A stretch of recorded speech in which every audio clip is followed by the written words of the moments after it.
Today, I'm going to be revealing to you guys my deck list for Sinful Spoil Rescue Ace, or rather the Diabellstar Rescue-ACE, since it's mainly just the Diabellstar package, and it's the one that I featured in the combo profile, and I have it all right here. For those of you who are looking for the branded Chimera deck profile with the hand loop, well, you guys can go over on Twitter and get that, because I don't put all my deck profiles here on YouTube, and I've already done like 2 branded Chimeras, and it's just honestly a quick update. So I throw those over on the Twitter side, so the handle's right here, and sometimes there's crazy giveaways over there, especially the ones related to Comic-Con.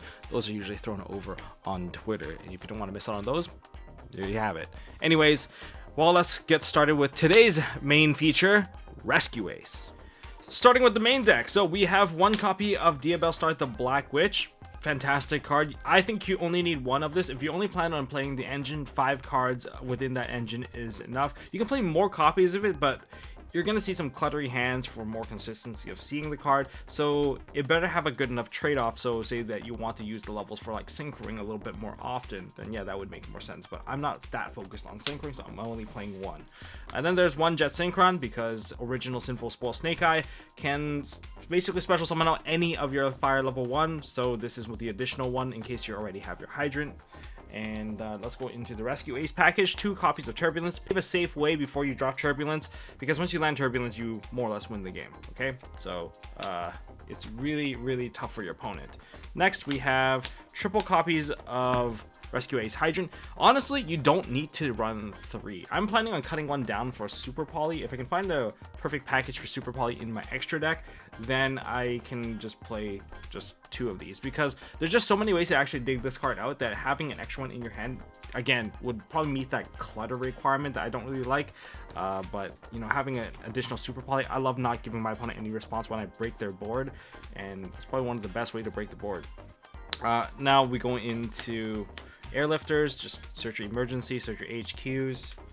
We have Preventer, 2 copies. Remember, it's also a Book of Moon, but only if you control another Rescue Ace.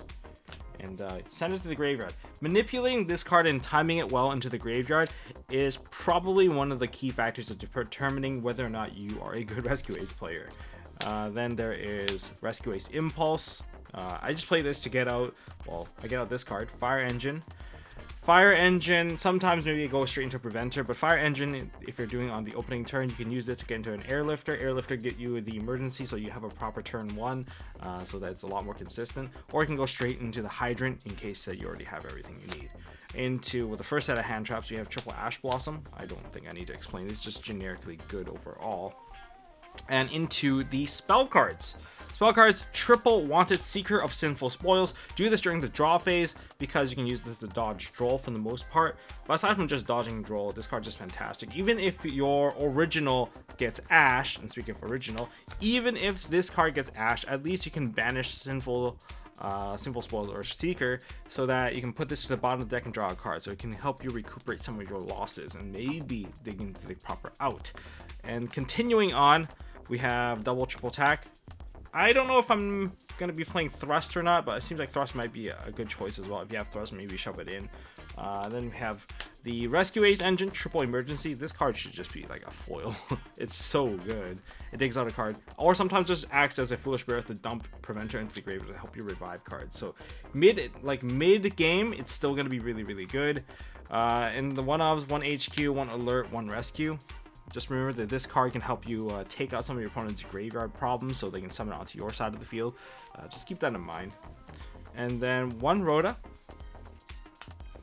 Triple Prosperity. Note that Prosperity can ruin some of your draws. You can't use the Wanted Seeker of Sinful Spoils draw effect because of your Prosperity. There's a lot of drawing parts like HQ that you have to remember, or else you're going to get penalized for those things. I'm here to help you not get penalized, so I'm going to give you that reminder right now. If you play Prosperity, just making sure that you don't use those draw effects. That's very key. Is it still worth playing with all the trip ups? Absolutely, because you want to be able to fetch into your proper engine cards or your board breaker cards in case you're not able to start your play, and this card just gives you so much consistency.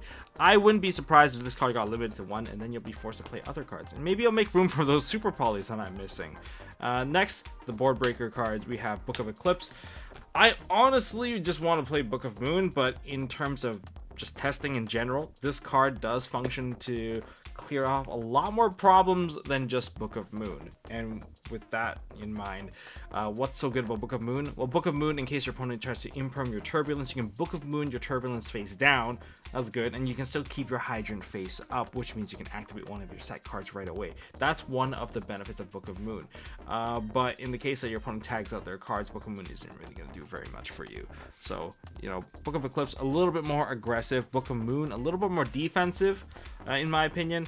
And onto the trap cards, I am playing 1 Extinguish and 1 Contain. Of course, remember, if Hydrant's on board, Extinguish more or less becomes Call by the Grave-esque, and Contain becomes No Material-esque. So these are the fun stuff about these. Should you play the other card, Reinforce? I think you should probably at least side a copy of it, just in case you need to grind game against your opponent, especially when they take out your Rescue Ace HQ. You know, that's just, you know, putting it out there. And triple Infinite Impermanence. The reason why I play the gold copies is just so that I don't play into time just digging out cards, because you have to constantly fetch out 4 cards at a time. Knowing the ones with gold borders are not the trap cards I'm looking for, you know, it's just a nice visual cue in my opinion, especially when you're searching through your deck.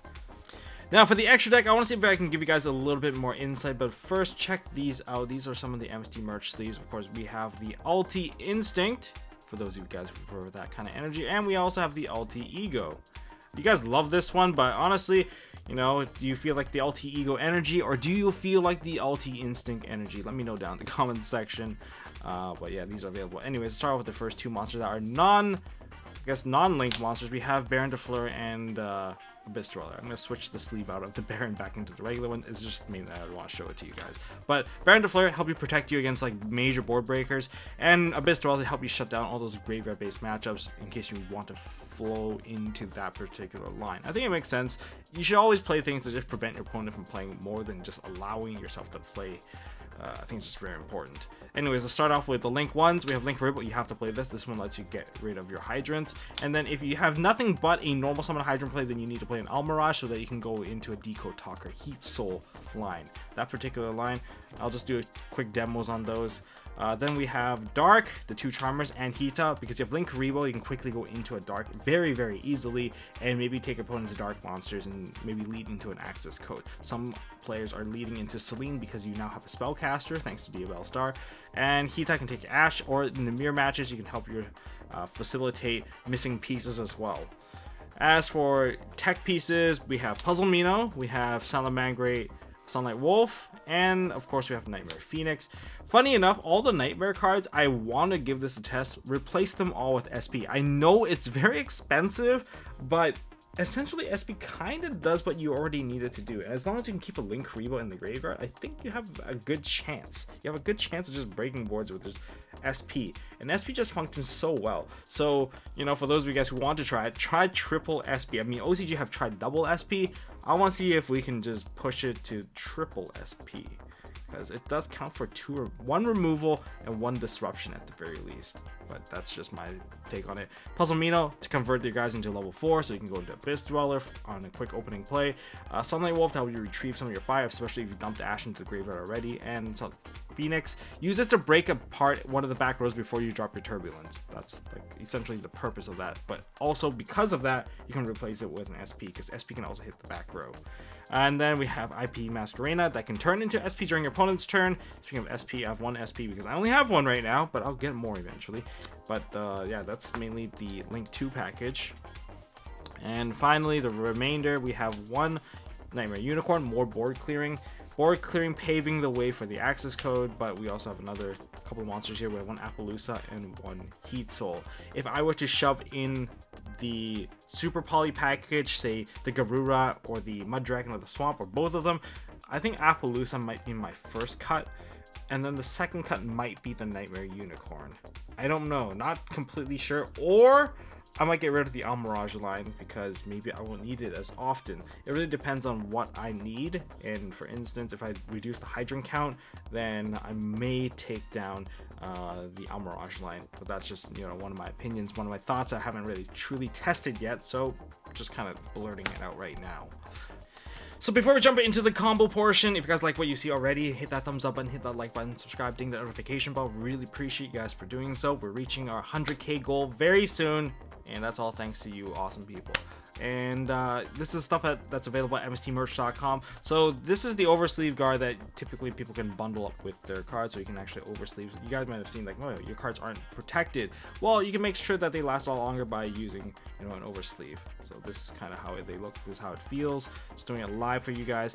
And of course, our Pro series, which would be the Carbon series. These feel like the good old classic PC white. We even have somehow the black ones that also feel like PC white, and also the pink ones that also feel like PC white. These are very incredible. They're very good feeling. They all feel the same. So that's, I don't know how they do it, but you know, R&D, congratulations for doing a really good job. If you guys want to check it out, the sale's still on at MSTmerch.com. And I'll see you guys all at Indie. If you guys are at YCS Indie, then maybe I'll have a couple of spare packs on me. And if you guys can show me you're subscribed, then you guys get some free sleeves. It's as easy as that. Okay, for the combo portion of this, I just want to show you guys some basic lines. If you want to see the Diabellstar related combos, that's in the meta combo video, and there's 3 Rescue Ace combos in there, and it's probably gonna be on the side or in the end card. I just want to show you guys the basic stuff so that you guys have a starting point with your combos in case you don't open really well.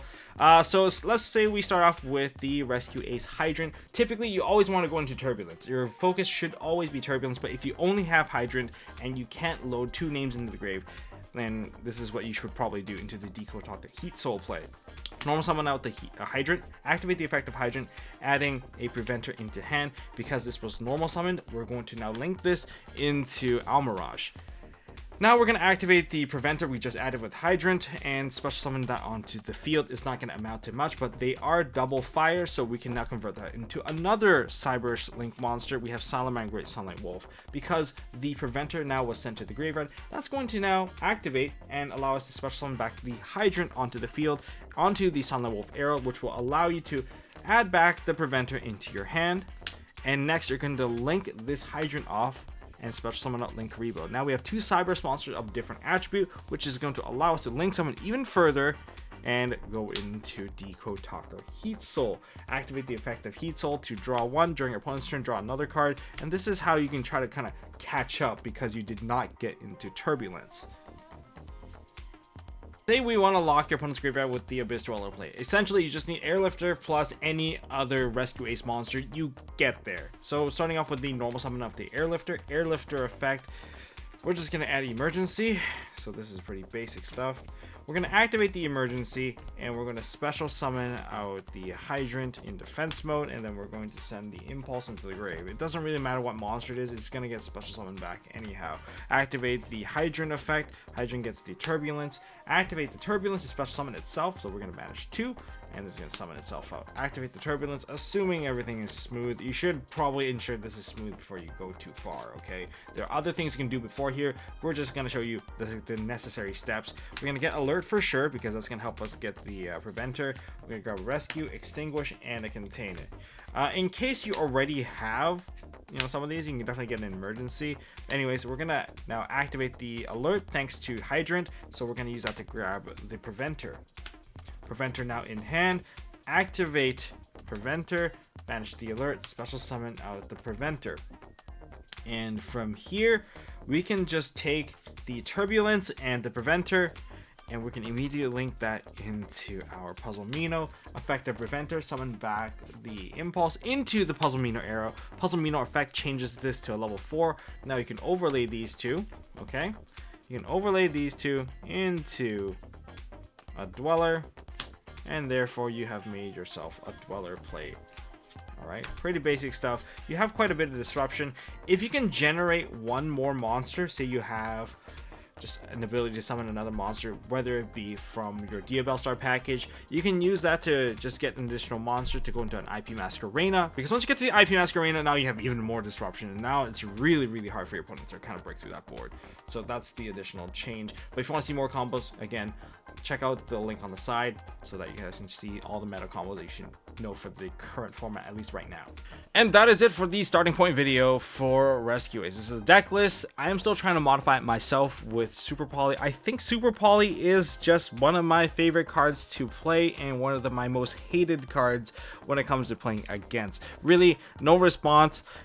I think in the format where you can expect like double fire, maybe double fiend, or like, you know, double dark, it's just really easy to just pick up a card like Super Poly and just like clear out some of these problem cards. And if you're playing against Vanadium, Super Poly in the draw phase, getting rid of both Baron and the I guess Dissipator into a Draco Quest, yeah, wins a lot of games. So, you know, if Vanadium is going to be as popular as it seems, then these are some of the cards that you need to be able to pick up.